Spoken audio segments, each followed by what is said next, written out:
So I run a data visualization studio, as Mark said, in Oakland, California. We're called Pitch Interactive. And we've been doing data visualizations for about 12 years, but I've been in the interactive industry for a good 23 years. It's full disclosure here, 20 years ago I lived in Düsseldorf, where I had the job title of webmaster. Front page 98 was the tool of the day, and I learned a lot at that time. When Mark invited me to speak here at Beyond Tellerrand this year, I was going through a breakup with a client, and it was a very uncomfortable situation. And that breakup inspired this talk today, because very often we like to get up here and talk about our successes to inspire, and I think inspiration is a really important aspect. But sometimes behind those curtains of success, we have to deal with failure on a continued basis. And so what I wanted to do was, to the best of my ability, we're in Germany, I can get a little philosophical maybe, is to kind of break failure apart. And what is failure and how do we deal with it? So let's just look at the definition. So failure, the lack of success. What is success? Success is when you have an aim of something and you achieve that aim. Knowing though that during projects our aims change. Subnormal quality, and this is a big part of the failure component that I'll try to talk about today, when something kind of sucks to you. It's totally subjective idea thinking. The other one is non-performance of something expected. So something doesn't work out the way that you expect it to. And we're in Germany. I know that not everyone here speaks German, but just for a linguistic comparison, I thought we'd use the German definition of this as well, Fehler. And Germans have a little slightly different twist on this as well. By the way, I found these definitions on the internet, so it's totally not fake news. Very true. So one is like ein falsches Verhalten, which is like a wrong behavior. The second one is kind of my favorite because it's a very German way of explaining things, like something that is wrong. Something that's wrong. And then the bottom one is very similar to the English, where they're pieces or components that aren't quite as perfect as you expect them to be. But here's the point, is when we use the word failure, when we were like, this was a failure, very typically as a society, we were thinking like of a full system explosion or something. We also then, especially in the States, I work a lot with like Facebook and Google, and you go there on their campus and they have big quotes like fail hard and fail fast and embrace failure. And that's not really what I'm talking about today. I'm actually wanting to use like real examples of projects that have failed. And here's my point. Failure can happen with the process of a project as you're going along, the relationship. So the relationship with the client, the relationship with your coworkers. I'll even extend this further as to relationship with your private friends and your partner at home, if you're like working your ass off to try to get a project done.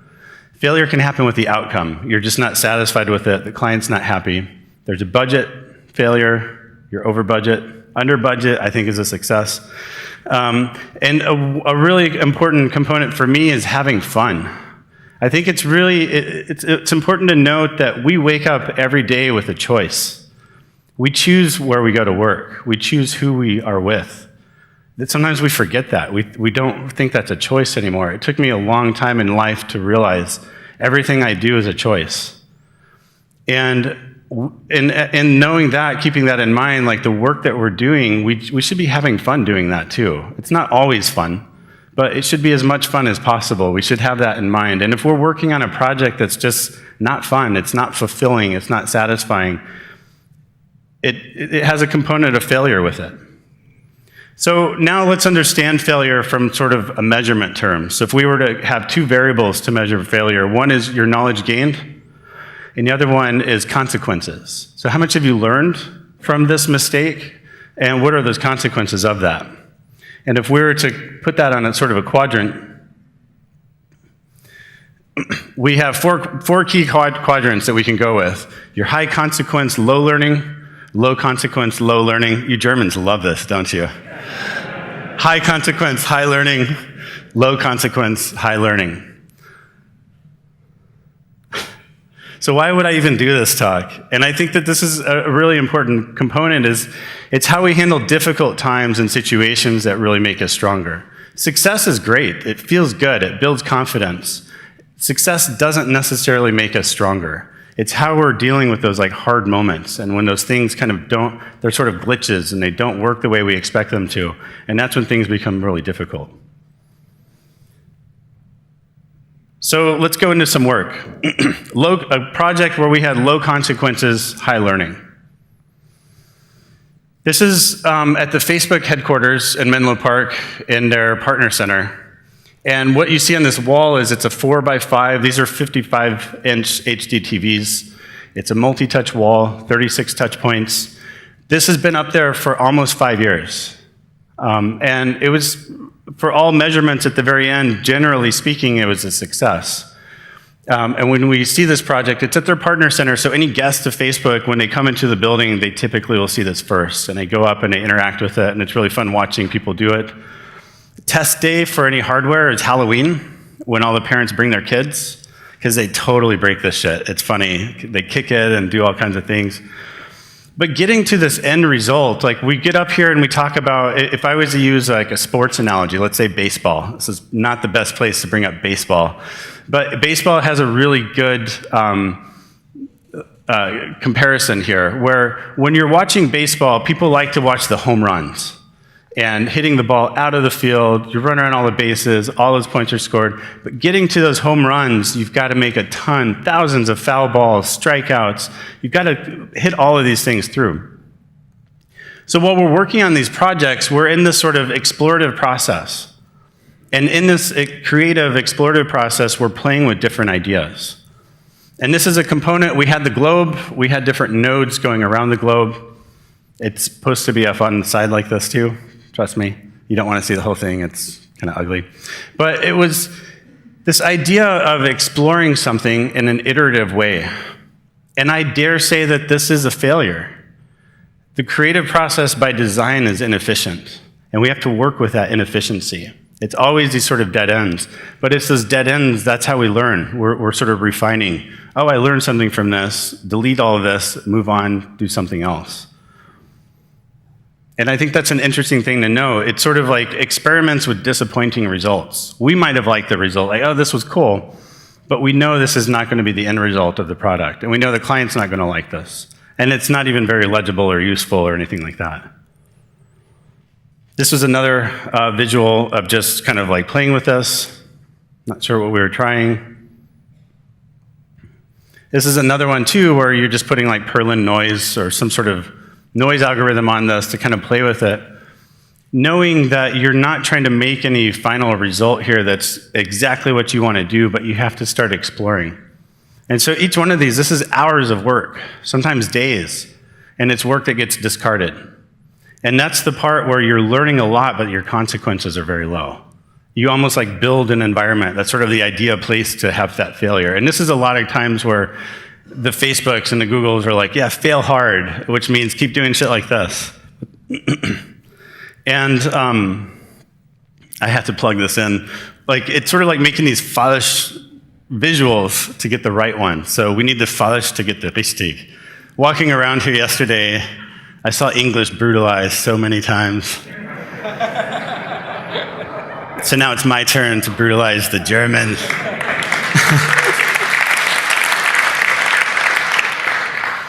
This is another project, and what you see here is several years worth of reservoir data from California reservoirs. Up to a few years ago, we were in a very excessive drought in the state, and that drought lasted for about 5 years. What's really cool is that all the reservoirs in California have sensors on them. And that sensor, because it's federally funded, is open source data if you know how to get there. Sometimes government data is the hardest to get. Maybe this is changing today with Trump. I'm not going to go there, though. Trust me, you don't want me to. But so this is several years worth of data, and we're just kind of mapping out this data to see what we can find with it. Where we got to in the end was something like this. The width of these bars, this is representative of every reservoir in California. The thickness is the size of that reservoir. The height of the blue bar is the percentage of fill of the reservoir at that time.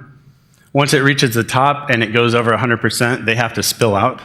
And you can sort of see a timeline. There's a little bit of a story here. But what we did with this project is we had 2 weeks of our own time. And we do this regularly at the studio where we'll do passion projects.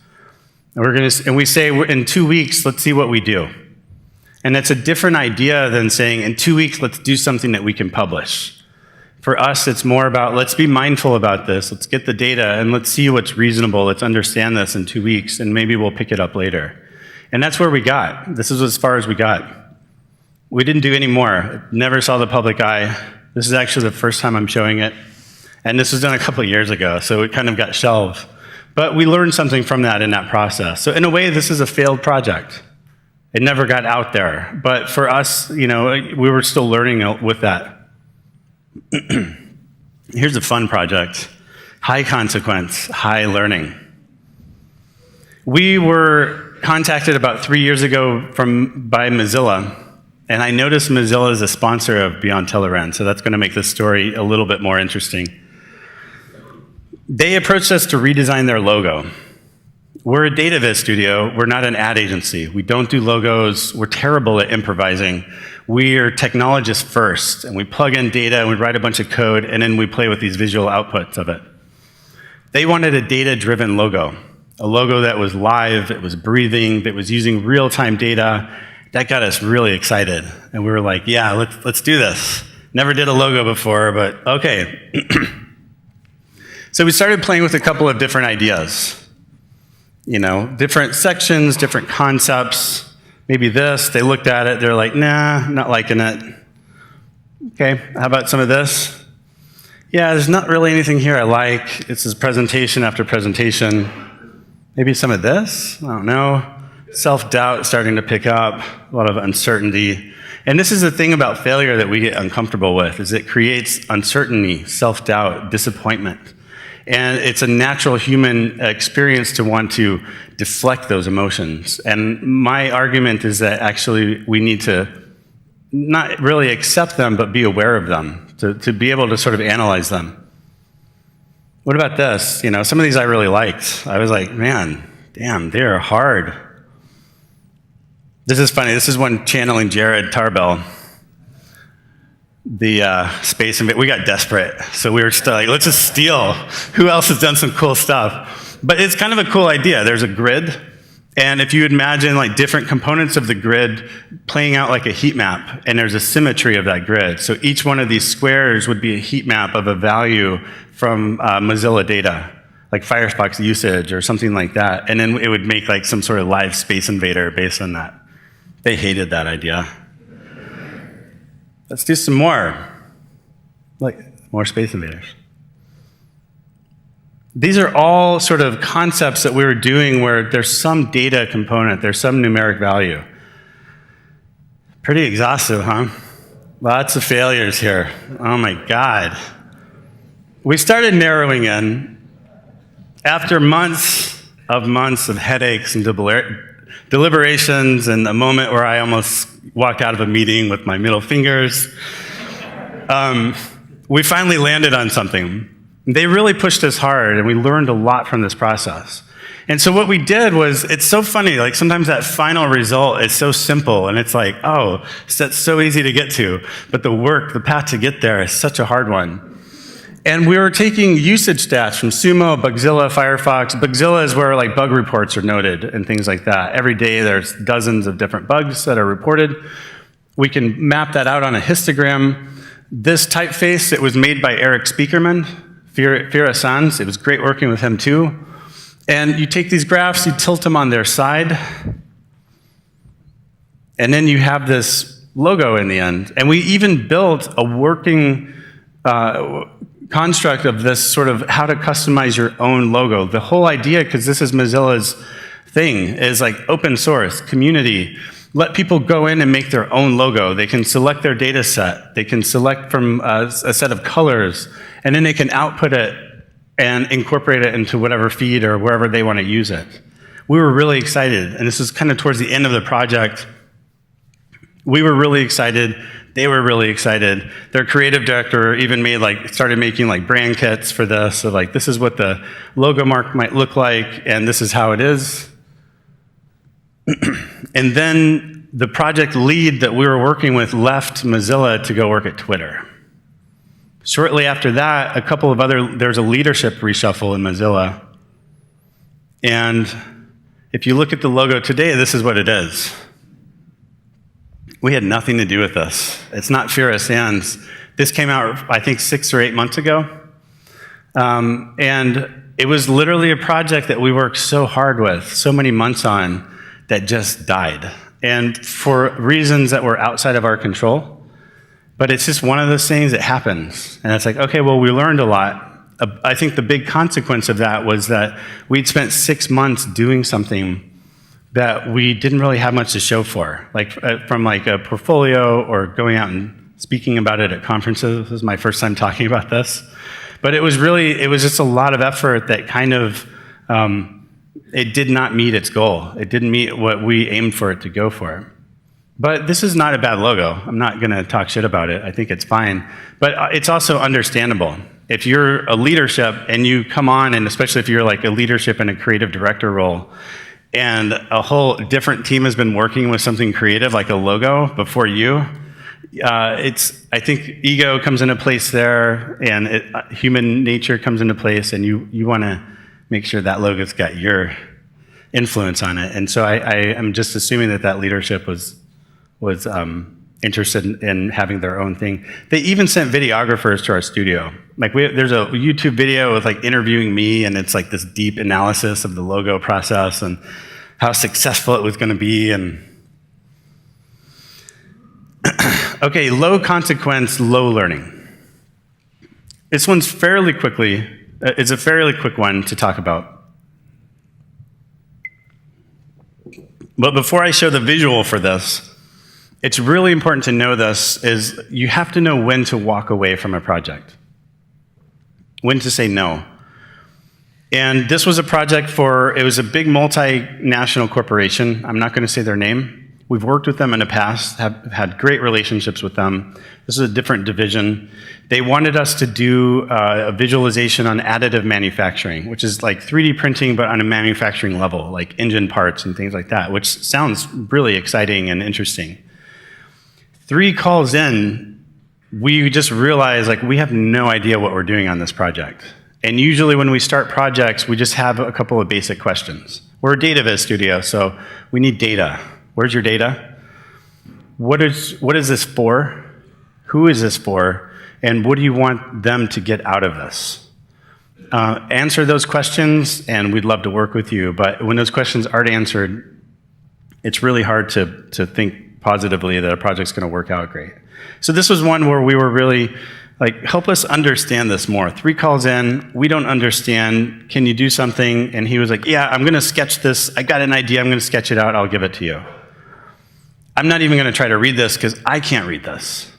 And once we saw this, I was nothing is clear, we only have more questions. So it's just that point early on in the project, I think it was what Vic was saying yesterday, is don't be an asshole. But it's hey, just be honest about it. We're having a hard time understanding this. I think that you should be working with somebody else. And he was okay, I respect that. That's fine. And we parted ways early on.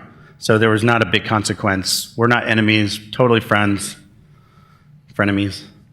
Kidding. High consequence, low learning. These are the hard projects. And I have no visuals, and I will give no names. This is the one where when Mark contacted me, it was an NGO, it's a nonprofit, which nonprofits aren't always the easiest companies to work with. But they had hundreds and thousands of rows on women all around the world throughout their lives on fertility, on education, on income levels, on domestic violence, on a number of really fascinating, meaningful issues to try to really understand how have women's rights changed around the world over time. When they first approached us, we were excited. We were fuzzy-tailed is a word that we use in English. I'm sure the German word is some long Can anyone think of a translation for fuzzy-tailed? I got to say it out here. Do you know what fuzzy-tailed means? You're so excited, your tail like poof. Like a foxtail, not, oh shit, my German. That's just so bad. So we're talking with them, we're really excited. We get all the requirements, we build up a contract. Our contracts could not be more defined. And we sort of explain our contracts that our statement of works, they're sort of like instructions for a game when you go buy a game at a store. It's how to play the game. This is how we work. This is our timetable. In 2 weeks, we're going to show this. This is the feedback. We need it by this time. This is what to expect. These are the parameters. Here's a Gantt chart showing the entire schedule, visual. I mean, we're Data Viz Studio, so we have visual schedules. It couldn't be more clear, unless you don't read it. And one of the things in there is we need a single point of contact with our clients. And the CEO of this company was so excited about working with us. They were fuzzy-tailed too, the foxtail. And he was like, I'm going to come out there and personally see these visuals. Like, I'm so excited. He flew out to see it, gave his thumbs up. I was like, this is great. I totally approve. I just have to run this by my team. But I approve. And so what happened was he went back and they had this internal meeting with about 20 people. And we weren't part of that meeting. So all these other people had seen our work that we'd been doing for 2 weeks and had questions, and we weren't there to answer anything.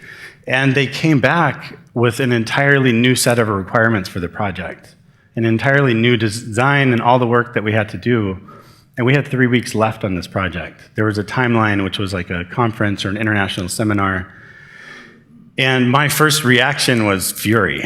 Yeah, I was just angry because of that disappointment. I was like, damn it, this did not work out. We cannot do this by that time. And not only that, we need to double the budget. And the budget was already fairly low. And everyone got upset. And when we realized that, we had to sit down and talk and say, we can't do this. And it wasn't pretty on any side. So that happens. I think it's important just to realize that those situations happen. This is another one, another client I can't talk about. It's a recent one. And I really love the output of this. It was just kind of one of these home runs for us that we thought. We have 5 columns, and let's just say above those columns are things. Can't say anything more than that. And those things are ranked across the world in a value of 0 to 100. And the methodology of representing this is called a parallel coordinate diagram. It's not new. It's interesting when you put some styles and you play with the color and shapes and forms and all that. But for me, this was exciting. There's all these patterns here. And the thing about data visualization, specifically different than infographics, those are very different things. A data viz is something you look at and you can look at different patterns as you're looking through it. Like, oh, I see this, and oh, look at this country, and oh, look where countries are clustered around this particular thing. I almost just said what that was. And when we showed it to them, they were like, I don't know what I'm looking at. This is really complicated. This is confusing. We were upset, and what it turned out they really wanted was an infographic. And an infographic is like, if I was to have a big percentage that said 14%, and I said 14% of everyone in this room is left-handed. That's an infographic. It's not really an explorative thing. It's a piece of information. We did salvage the project, the relationship with the client, but it was soured. And so we continued working on it. We're like, we'll do this, we'll get it done. But once it got done, we're like, thank you, good luck, And so that was another one where we lost a relationship with the client. For whatever reason, it's not about blaming or, everyone at this table had something to play in that. So I'm talking about failure, and the question is, well, okay, great, you've talked about it. What do we do with failure? And I think it's just important to understand that it exists, and it's how we learn. It's not only our successes that define us, it's our failures too. And sometimes our failures define us even more. It's how we handle those rough situations, and it's being aware of that. After you've worked through all the solutions that you're willing to work through, understand that you're willing to work through, know when to walk away from a project or a relationship. So what I'm saying is it doesn't mean you have to compromise things that you wouldn't usually compromise. Understand what you're willing to do to work through a problem. And if you can't work beyond that, understand that there's a way that you've got to sort of pull the plug. And I think specifically, Vic's talk was really interesting yesterday about his process, and it's his own thing. And if you make a mistake while you're drawing, you can kind of draw over that and keep going. When you're dealing with something technical, like this whole process of data visualization, statistical analysis, and this outcome, and not even knowing what the result is going to be, it's a different thing because there's nothing you can fudge. It's not writing over something or correcting it. So there is more of this component of saying no. Of I can't do this. Now, this is it. Anything beyond doing this is beyond a limit or a barrier I'm willing to do. And note that in failure, you're always going to learn at least one thing, not to repeat what you just did again. And I think that's an important aspect. So how do we learn from failure? One of the most important things is accepting responsibility. I think that's really hard for people to do, especially when we're younger, talking from my own experience. When something goes wrong in anything in life, we want to blame other people or something else, like a government, but accepting responsibility for what you might be responsible for. Denying that responsibility scientifically prevents you from learning about it. Discuss with your team, your client, your partner, and yourself. So what just happened? What do we do about this? Anytime in the studio that we have an issue with a client or something's uncomfortable or there's a hiccup, and those happen daily, let's admit it, talk with your team, hey, what just happened? Is there anything about this we can prevent moving forward? It's not just like the post-mortem. People talk about that. Well, when this project's over, let's get together and talk about everything. I do that in the middle of the project on a daily basis. We even have this thing in our studio where every Friday it's sort of like a team therapy session where we sit down around the couch and we talk about our roses and thorns of the week. Highs and lows is what we call it. My daughter likes to use rose and thorn. But what were our highs of the week? What were some great things? It's the opportunity to give each other kudos, hey, that was great when you helped me out, thanks. Also to talk about difficult things. Well, I was really upset when this happened. Or, hey, I've been really upset at home because of this. So that way, as a team, we understand that. It's that vulnerability, I think, that helps bond us and make us stronger. And make notes. What will you do next time and what won't you do? How do you come up with those sort of solutions? I have plenty of time. So I'm glad I have one more project here where I'm kind of talking about, I did all this talk, and now I want to talk about a project where in the middle of the project it could have completely blown up, but we handled it in such a way that we used our mistakes and what we learned in this project to turn it into a success. And this was a project with GE. They own a company called Norfolk Southern. It's a train company. I know trains in the US is a hard thing to comprehend, but most of our trains carry freight. And this is what they look like. I know that looks like it's 50 years ago. I don't know what to tell you. We're always trying to get an infrastructure system built with good trains and all that. It's not always easy to deal with. But Norfolk Southern, their headquarters is in Atlanta, Georgia. And this is their space. And when they contacted us, they had spent millions on getting this large digital wall experience installed in their lobby. What you see here is a PowerPoint presentation. The CTO of the company was like, we have all this live train data. We need something, let's build something to inspire our employees. And this is really an internally, people working there walk by this all the time. How can we build something to inspire people and get them excited about working with us? And their IT guys were like, yes, we love data viz, let's go do this. And after a couple weeks, they came up with something like this. And for what it's worth, this actually helped us a lot of understanding the system. But number one, on a large screen, don't use a white background. It's just going to blind people. But there's a million other issues with this. The CTO was just upset. He was like, how is this inspirational? And like, well, the information is there. And it's like, yeah, okay. No. And so they commissioned sort of a project manager from the outside in the creative industry to come up, find all the data viz studios out there, and there aren't too many of us, fortunately. And we all sort of threw in bids for this project. I mean, who doesn't want to work on a project using live train data, you know? And we were fortunate enough to win it. And we did all of these iterations and showing all these different concepts and ideas, and I don't have those in here because I thought I would run out of time. But the idea that we sort of landed on after playing with this is all these little white points that you see here are stations. This is sort of a map. You're looking at this from an angle. And the whole point is we knew that we could pull in like 24 hours worth of all train data in this region. And then we can look at the trains that have checked into stations in like the last 3 or 5 minutes.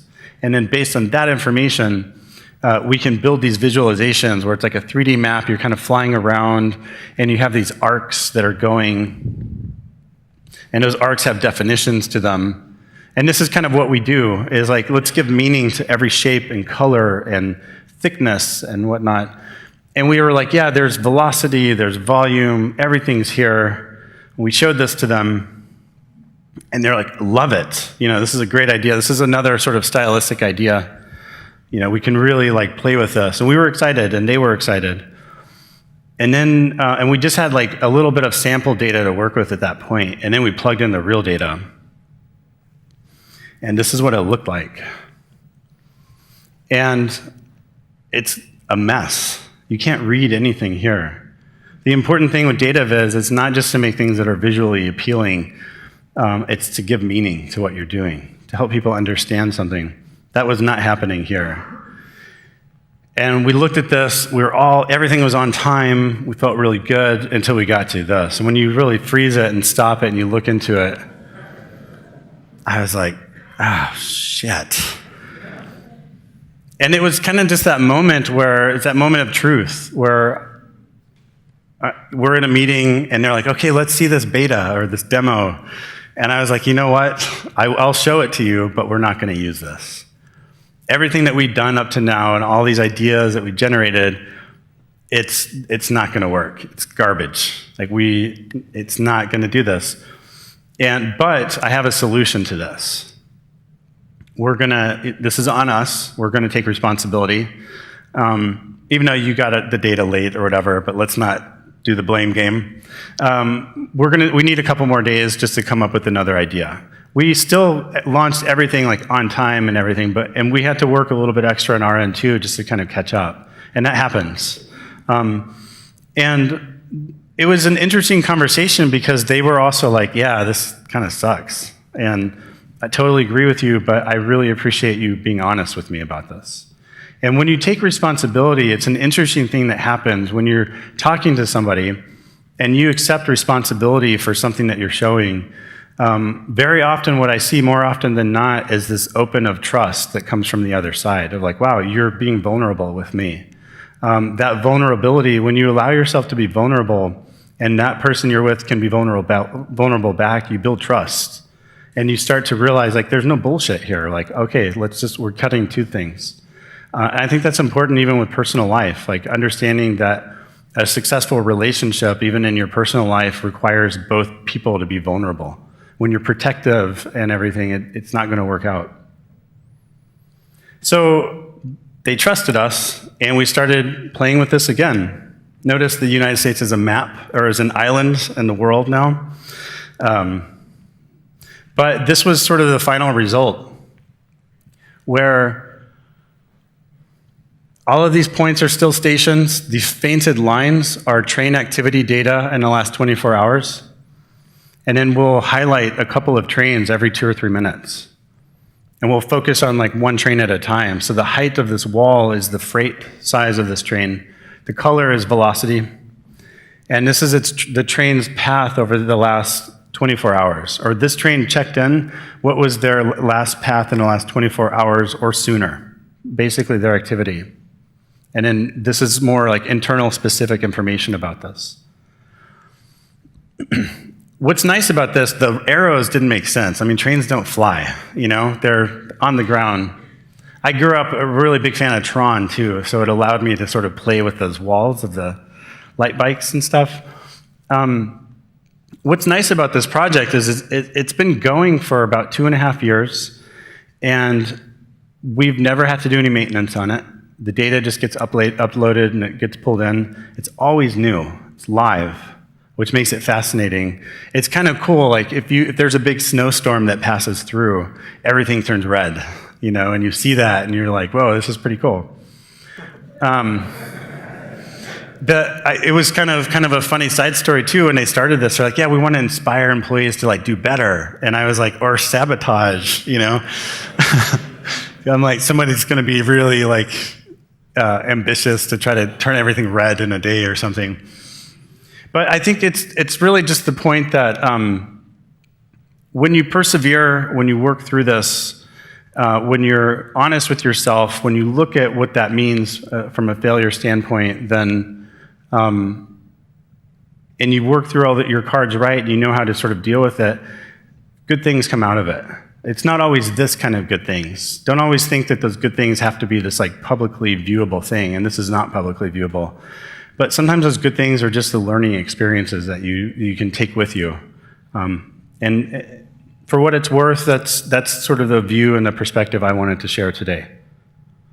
So thank you. If you want to look at some work that's not failures, you can go to our website.